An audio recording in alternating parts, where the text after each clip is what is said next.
Israel के लिए Lebanon उसके गले की फांस बन चुका है। पता है क्यों? क्योंकि ग्रेटर इजराइल बनाने के लिए वो लेबनान पर कब्जे की कोशिश कर रहा है। कब्जा हो नहीं पा रहा क्योंकि लेबनान का हिजबुल्लाह अपने दुश्मन इजराइल की नींद हराम कर चुका है।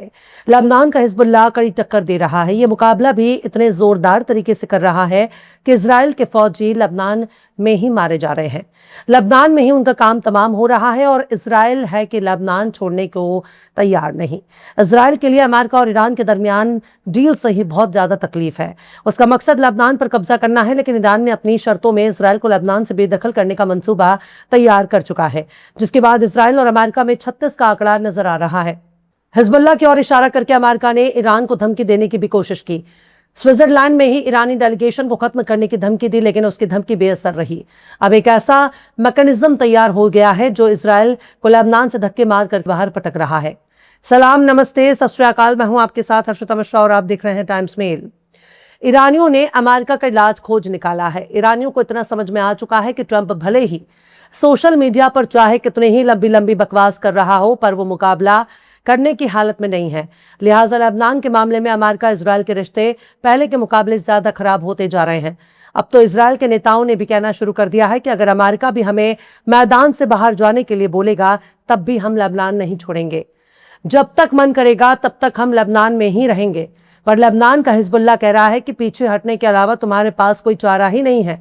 तुम्हें हर हाल में पीछे हटना होगा, चाहे बात से चाहे लात से, पर हटना तो जरूर है, क्योंकि ये तुम्हारी सरजमीन ही नहीं है, ये हमारी सरजमीन है। तुम अपनी जमीन पर जाओ, ये तुम्हारा इलाका नहीं है। दरअसल इजराइल ने एक सिक्योरिटी जोन बना रखा है और ये सिक्योरिटी जोन गजा में भी बना रखा है। यही सिक्योरिटी जोन उसने सीरिया में भी बना रखा है और यही सिक्योरिटी जोन उसने लेबनान में भी बना रखा है। मतलब ये इजराइल के भीतर नहीं है, बल्कि ये लेबनान के भीतर है और इस सिक्योरिटी जोन के अंदर इजराइल की फौज रहेगी और वो लेबनान पर हमले करते रहेगी। अगर कोई पूछेगा कि क्यों लेबनान पर हमला कर रहे हैं, तो वो सीधे सीधे कह देगा कि लेबनान से हमें खतरा है, लेबनान से हमारे लोगों को बहुत खतरा है, हिजबुल्लाह से हमें खतरा है, इसलिए हम लेबनान पर हमला कर रहे हैं। पर यही तो सबसे बड़ी रुकावट है। लेबनान की इतनी बड़ी सरजमीन पर कब्जा जमाने के बावजूद भी इजराइल के फौजी हिजबुल्लाह से मुकाबला नहीं कर पा रहे। हिजबुल्लाह कभी इजराइल के हेलीकॉप्टर पर हमला कर रहे हैं, तो कभी इजराइल के टैंक पर हमला करते हैं, कभी इजराइल के फौजियों पर हमला करते हैं। हद तो तब हो गई जब इजराइल के आयरन डोम पर ही हमला होने लगा। मतलब जो इजराइल अपने आयरन डोम पर इतना उतराने लगता है, दुबई तक जिसने आयरन डोम को तैनात कर रखा है, वो इजराइल अपने आयरन डोम को ही हिजबुल्लाह के हमले से बचा नहीं पा रहा। इसकी सबसे बड़ी वजह यह है कि हिजबुल्लाह के पास एफपीवी ड्रोन है और ये एफपीवी ड्रोन इतने खतरनाक हैं कि इन्हें रोकने की टेक्निक इजराइल के पास नहीं है। इजराइल के पास हिजबुल्लाह के ड्रोन का कोई तोड़ ही नहीं है। इजराइल के फौजी मंगोरी लाल के हसीन सपने देखते रहते हैं, तभी पता चलता है कि उनके सर हिजबुल्लाह का ड्रोन आ गया और उन्हें इजरायली अस्पतालों और इजरायली कब्रिस्तान में से किसी एक को चुनना होगा। यानी हिजबुल्लाह के हमले में या तो इजरायली सैनिक मारे जाएंगे या फिर उनके जिस्म पर जख्म के इतने निशान बनाए जाएंगे कि उनको हॉस्पिटल जाना होगा। लेबनान का हिजबुल्लाह इजराइल को चैन से जीने नहीं दे रहा, क्योंकि उसके कब्जे की मुहिम को हिजबुल्लाह नाकाम कर रहा है। अपने देसी ड्रोन के जरिए वो इजराइल के टैंकों को उड़ा रहा है, इजराइल की मिलिट्री गाड़ियों को उड़ा रहा है, इजराइल के ऑयल टैंकर को उड़ा रहा है, टैंकर समेत इजराइल के फौजियों को मार रहा है। तो बताइए, इजराइल मारने गया था या खुद मरने? इजराइल को अच्छी तरह से मालूम है कि अगर हिजबुल्लाह पर दबाव बनाना है तो लेबनान के आम शहरियों को मारना होगा, तभी जाकर हिजबुल्लाह कमजोर किया जा सकता है। वरना बरसों पुरानी अपनी जमीन को हिजबुल्लाह ने इजराइल के चंगुल से आजाद कराने का कारनामा भी अंजाम दे चुका है। हिजबुल्लाह इतना भी कमजोर नहीं है जितना उसे कमजोर साबित करने की कोशिश होती है।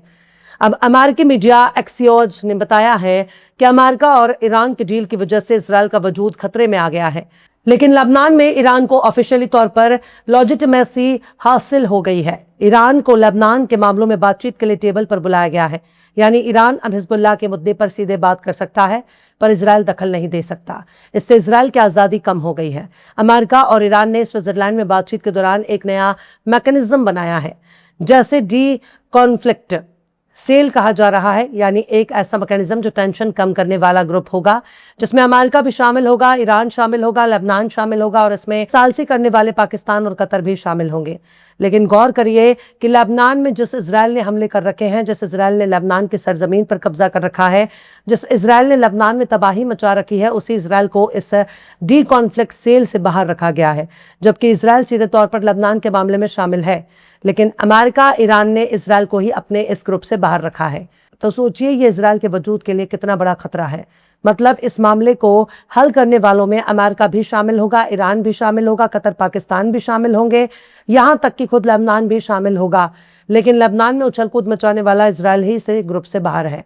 यानी अमेरिका ने इजराइल को ही लात मारकर बाहर कर दिया, इजराइल को ही ठेंगा दिखा दिया, उसके गाल पर ही तमाचा मार दिया, इजरायलियों की कनपटी को लाल कर दिया। लिहाजा ये बात कहने में कोई गुरेज नहीं होना चाहिए कि अमेरिका और इजराइल के रिश्ते पहले जैसे नहीं रहे। उससे पहले 2024 में जो सीज फायर लागू किया गया था, उस पुराने सिस्टम में इजराइल शामिल था। यानी उस वक्त अमेरिका शामिल था, फ्रांस शामिल था, लेबनान शामिल था और इजराइल भी शामिल था। उस वक्त इजराइल को इख्तियार हासिल था कि वो खतरे का हवाला देकर हिजबुल्लाह पर हमला कर सके। वो हिजबुल्लाह को कमजोर करने की पुरजोर कोशिश भी कर रहा था, लेकिन नया मैकेनिज्म सिस्टम इस तरह से बनाया गया है कि इससे इजराइल को बेदखल कर दिया गया है। इस नए मैकेनिज्म से धक्के मारकर इजराइल को बाहर कर दिया गया है। इजराइल सिर्फ अचानक खतरा महसूस होने पर ही हमला कर सकता है। अब इजराइल को यही लग रहा है कि डोनाल्ड ट्रंप ने उसके हाथ पांव बांध दिए हैं। इजरायली जराये के मुताबिक बेंयामिन नेतन्याहू लेबनान के मुद्दे पर काफी ज्यादा परेशान हैं और काफी गुस्से में भी हैं। न्यूक्लियर डील से ज्यादा उन्हें लेबनान की चिंता सता रही है, क्योंकि अक्टूबर में इलेक्शन होने वाले हैं और हिजबुल्लाह के खिलाफ उनका ऑपरेशन खास मुद्दा है। यानी इलेक्शन जीतने के लिए नेतन्याहू लेबनान में हमले कर रहा है, वहां के बच्चों, बुजुर्गों और आम लोगों को तबाह कर रहा है। नेतन्याहू ने अपने पुराने करीबी रॉन डर्मर को ट्रंप की टीम से बात करने में लगा दिया। ट्रंप ने नेतन्याहू की कुछ भी सुनने से इनकार कर दिया। जब नेतन्याहू ने अपनी आदमी को ट्रंप से बातचीत करने के लिए भेजा, तब नेतन्याहू ने कहा कि मैं परेशानियों का हल करने वाला हूं, मैं परेशानी को बहुत जल्दी हल कर लेता हूं और बीवी के साथ भी मैं परेशानियों को हल कर लूंगा। मतलब उसने नेतन्याहू को सीधे सीधे यही समझाने की कोशिश की है कि मैं ही हूं जो तमाम परेशानियों को हल कर सकता है, सबकी परेशानियों को हल कर रहा हूं और तुम्हारी परेशानी को भी हल कर रहा हूं। यानी बहुत ही बेतुका जवाब देकर उसने नेतन्याहू की लॉबिंग को ही कमजोर कर दिया। अमेरिकी अफसर कह रहे हैं कि फिक्र मत करो, अमेरिका इसमें शामिल है तो इजराइल को फायदा ही होगा। ईरान हिजबुल्लाह को कंट्रोल करेगा, लेकिन इजराइल और कुछ रिपब्लिकन सेनेटर्स जैसे लिंडसे ग्राहम को ये एग्रीमेंट पसंद नहीं आ रहा। एक्सियोस की रिपोर्ट कह रही है कि ट्रंप का ईरान डील न्यूक्लियर से ज्यादा लेबनान में इजराइल की ताकत को कम कर रहा है और ईरान को वहां मजबूत कर रहा है। इजराइल बहुत नाराज और परेशान है, पर बात सिर्फ यहीं तक नहीं है। एक तरफ इजराइल डोनाल्ड ट्रंप पर दबाव बनाने की कोशिश कर रहा है, तो वहीं दूसरी तरफ इजराइल का डिफेंस मिनिस्टर इजराइल काट्ज कसम खा रहा है कि अगर अमेरिका भी लेबनान से इजरायली फौज को बाहर निकालने की मांग करेगा, तब भी साउथ लेबनान से इजराइल की फौज वापस नहीं लौटेगी। वहीं दूसरी तरफ लेबनान का हिजबुल्लाह अपने एफपीवी ड्रोन के जरिए इजरायली फौज को निशाना बना रहा है, उनके D9 बुलडोजर पर भी हमला कर रहा है। हालांकि ये बात सामने नहीं आ रही है कि हिजबुल्लाह के हमले में इजराइल के अब तक कुल कितने फौजी मारे गए हैं, क्योंकि इजराइल अपने होने वाले किसी भी नुकसान को तुरंत कबूल नहीं करता और जो आंकड़े पेश करता है वो आंकड़े भी कम बताने की कोशिश करता है। खैर, लेबनान से वापस लौटने में ही इजराइल की भलाई है, वरना ईरान के मिसाइलें तैयार हैं। IRGC की उंगलियां ट्रिगर पर हैं। एक इशारे में ही इजराइल के कई इलाके धुआं धुआं हो जाएंगे और जब अमेरिका बीच में जिम्मेदारी ले रहा है तो अमेरिका और इजराइल आपस में ही लड़ झगड़ जाएं। ईरान को दूर बैठकर इसका खामोशी से तमाशा देखना चाहिए। फिलहाल इस खबर में बस इतना ही।